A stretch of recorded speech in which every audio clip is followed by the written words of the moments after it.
Letter of Creedence میں ان کا نام مینشن نہ کیا ہو. اب ہمارے فارن آفس کو انہوں نے بھی جلدی کی ایک کلیریفیکیشن ایشو کرنے میں. اس کی وجہ شاید یہ بنی کہ خواجہ آصف صاحب نے بالکل ہاتھ اٹھا لیے. حالانکہ خواجہ آصف صاحب کا اس میں قصور نہیں ہے, انہوں نے ڈیسائیڈ نہیں کرنا تھا کہ ان کے پیچھے کون بیٹھے گا.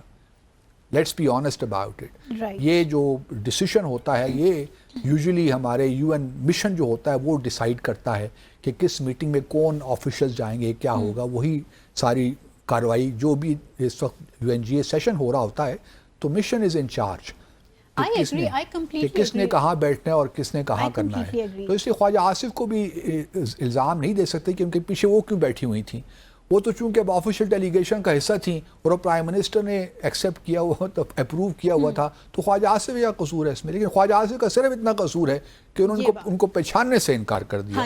یہ مجھے افسوس ہوتا ہے. ایسا کیوں کیا؟ ایسا ان سے پوچھیے, کیونکہ ان کا ایک ہے نا وہ فلسطین و اسرائیل کو تسلیم کرنے کی بات کرتی ہیں, تو خواجہ آصف کو شاید یہ محسوس ہوا کہ میرا ان کے ساتھ بیٹھنا دکھنا ان کی جو وہ سمجھتے ہیں کمٹمنٹ ہے فلسطین کے ساتھ اس کو ڈیمیج کر رہی ہے, ان کی کریڈیبلٹی کو, ان کے امیج کو. تو اس وجہ سے شاید انہوں نے پہچانے سے انکار کر دیا. تو جو فیض احمد فیض کا شعر ہے وہی بے صادق آتا ہے. تو چلیے مطلب یہ تو بات ہو گئی, لیکن یہ پرائم منسٹر کو ان چیزوں کو نوٹس دینا چاہیے. اگر آپ نے ان کو ایڈوائزر بنا بھی دیا, ایڈوائزری ٹیم میں شامل ہی کر دیا, آپ نے اسپیچ رائٹر ہی بنا دیا, تو پھر ان چیزوں کو چھپانے کی ضرورت نہیں ہے. ان کا ایک ویو پوائنٹ ہے, ٹھیک ہے, ہم ان کو کاؤنٹر کر سکتے ہیں, کوئی مشکل کام نہیں ہے, لیکن جو حقیقت ہے اس کو چھپانے کی ضرورت نہیں ہے. اس سے اور کنفیوژن بڑھ گئی اننیسیسریلی, اور سارا فوکس رادر دین کہ جو شہباز شریف صاحب وہاں کر رہے ہیں اس پہ ہو, فوکس اس پہ آ گیا اننیسیسریلی. تو یہ ایک بلا وجہ کی جو ہے کنٹروورسی پیدا ہوگی. تھوڑا سا بات نہ کر لیں پرائم منسٹر کی تقریر کا. پرائم منسٹر کی تقریر 25 منٹ کی تقریر, اوور آل تمام ایشوز انہوں نے شامل ہی کیے, چاہے وہ مطلب بنیان و مرصوص ہو.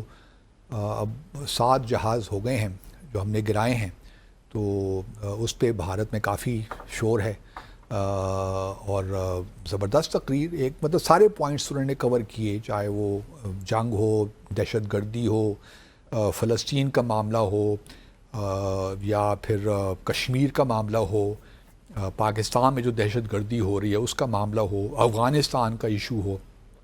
سب چیزیں بڑی زبردست تقریر اور بڑے جوشیلی تقریر. اور جو ان کا انداز ہے نا کہ روسٹر میں پوڈیم میں مارنا, جوش خطابت پہ ہاتھ مارنا زبردست, اور تو وہ بھی انہوں نے کیا. تو اچھی تقریر, ڈیلیوری بھی ٹھیک, سب ٹھیک معاملات, کوئی ایسی بات نہیں. 2 باتیں صرف مینشن کرنا چاہتا ہوں. ایک تو دیکھیے جہاں جموں اور کشمیر کا ذکر کیا, وہاں انہوں نے بات کی حق خود ارادیت کی بات بھی کی اور پلیبسٹ کی بات بھی کی کہ انڈر یو این ہوگا اور کشمیریوں کو ان کا حق خود ارادیت ملے گا. بات تو ٹھیک ہے, لیکن پھر بھی اس کے باوجود جو ہماری ایک ٹریڈیشنل فارمولیشن چلی آ رہی ہے کہ according to U N security council resolutions, وہ مینشن کرنا بڑا ضروری تھا میرے خیال میں. صحیح. لوگ اس بات کو کہہ سکتے ہیں کہ جی آپ تو یہ فضول سی چھوٹی موٹی باتوں پہ لگ گئے ہیں. انہوں نے ذکر تو کیا نا, پلیبسٹ کا بھی ذکر کیا, یو این کا بھی ذکر کیا, تو پھر اگر قراردادوں کا ذکر نہیں بھی کیا تو کیا فرق پڑتا ہے. میں صرف اس لیے کہہ رہا ہوں کہ کچھ چیزیں ایسی ہوتی ہیں جو ہمارا اسٹینڈرڈ آفیشیل فارمولیشنز ہوتی ہیں, پبلکلی ان کے ساتھ جڑا رہنا بہت ضروری ہوتا ہے. صحیح. اس وجہ سے اگر ترکیے کے پریزیڈنٹ یہ کہہ سکتے ہیں کہ in accordance with the United nation security council resolutions, تو ہمارے پرائم منسٹر کو بھی یہی آفیشیل پوزیشن لینی چاہیے تھی, کیونکہ یہی ہماری ایک ٹریڈیشنل پوزیشن چلی آ رہی ہے. اگر آپ کوئی ضرورت نہیں تھی اس فارمولیشن کو تبدیل کرنے کی, کیونکہ اگر آپ کہتے کہ in accordance with United nation security council resolutions, تو اس میں حق خود ارادیت بھی شامل ہے, اس میں پلیبسٹ بھی شامل ہے, تو کوئی ضرورت نہیں تھی کہ آپ نئی فارمولیشن متعارف کرواتے. ٹھیک ہے نا.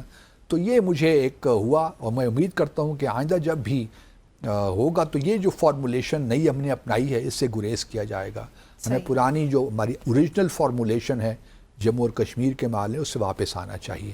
یہ مجھے نہیں معلوم کہ اب آئیڈیا کس کا ہے. ڈاکٹر شمع جنیجو تو کلیم کرتی ہیں نا کہ وہ اب اسپیچ لکھتی ہیں اور وہی اس پہ کام کر رہی تھیں. اگر یہ ان کی اختراع ہے تو مجھے پھر افسوس ہے کہ یہ ہمارے جو اور سینئر ڈپلومیٹس تھے یا لوگ تھے, کیونکہ اس میں تو ہمارے فارن منسٹر بھی گئے ہوئے ہیں, ہمارے جو اسپیشل اسسٹنٹ ہیں وہ بھی وہاں پہ موجود تھے, تو یہ اس قسم کی نئی فارمولیشن کو متعارف کرانے میں کوئی سینس نہیں بنتا میرے خیال میں، کیونکہ یہ سینسٹیو ایشو ہے، تو اس میں جو ایک اوریجنل ہماری پوزیشن ہے اس کے ساتھ ہی رہنا چاہیے۔ دوسرا جو میں سمجھتا ہوں کہ ہم بار بار یہ غلطی کہوں یا کیا کہوں، غلطی بھی نہیں کہتا، لیکن افغانستان کے بارے میں دیکھیے کوئی حرج نہیں، ہم نے اگر مینشن کرتے ہیں ہم بار بار کہ جی افغانستان شوڈ میک شور کہ اس کی جو سرزمین ہے وہ دہشت گردی کے لیے استعمال نہ ہو، اس میں قطعاً کوئی حرج نہیں ہے، یہ ہمارا ایک جنمن مطالبہ ہے افغانستان کی حکومت سے۔ لیکن کیا یہ ضروری ہے کہ ہم بار بار انکلوسیو گورنمنٹ کی بات کریں؟ یہ مجھے نہیں پتا کہ کتنا اس کا فائدہ ہوتا ہے۔ ہم یہ غیر ضروری بات کرتے ہیں۔ کہاں دنیا میں دیکھیے طالبان نے ایک جد و جہد کی 20 سال 21 سال اور اس کے بعد انہوں نے حکومت بنائی۔ اب دنیا کس طرح ان کو ڈکٹیٹ کر سکتی ہے کہ آپ انکلوسیو گورنمنٹ بنائیں، اس کو لیں اس کو لیں؟ یہ ان کا اب انٹرنل معاملہ ہو گیا ہے کہ وہ کس طرح اپنا سسٹم کو چلاتے ہیں۔ دنیا بھر میں کہیں ڈیموکریسی تو نہیں ہے نا، کہیں ڈیموکریسی ہے، کہیں ٹوٹلیٹیرینزم ہے، کہیں اتھارٹیرینزم ہے، کہیں پارلیمنٹری گورنمنٹ ہے، کہیں پریزیڈنشل گورنمنٹ ہے۔ ہر ملک نے اپنی ریاست نے اپنے حساب سے حکومت بنا رکھی ہے۔ اب انہوں نے اگر 20 سال جد و جہد کی اور آپ انہیں کہیں کہ جی انکلوسیو گورنمنٹ بنائیں، آپ سب کو شامل کریں تو یہ ممکن نہیں ہے۔ تو ہم یہ آئی ڈو ناٹ نو کہ ہم پریشر بلڈ کرنے کے لیے کرتے ہیں، لیکن یہ پریشر بلڈ بھی سے نہیں ہو پا رہا نا۔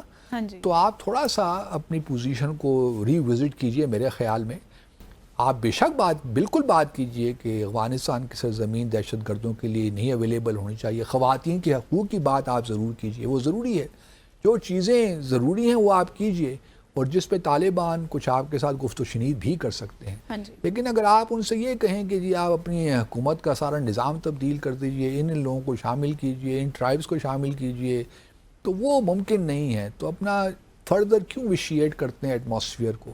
اور کتنے ممالک نے بات کی ہے انکلوسیو گورنمنٹ کی اپنی تقریر میں؟ ٹھیک ہے افغانستان ہمارے لیے بڑا اہم ہے، کوئی شک نہیں ہے، لیکن کیا ضروری ہے کہ اس لائن کو لیا جائے؟ میرے خیال میں یہ غیر ضروری ہے، اس کو چھوڑ دینا چاہیے۔ اب دیکھیں روس نے تو تسلیم ہی کر لیا طالبان کی حکومت کو آفیشلی، میں تو اس امید پہ ہوں کہ چائنا اور پاکستان بھی کر لیں کسی طور، لیکن بہرحال دیکھتے ہیں کیا ہوتا ہے آگے۔ Let's take a short commercial break here.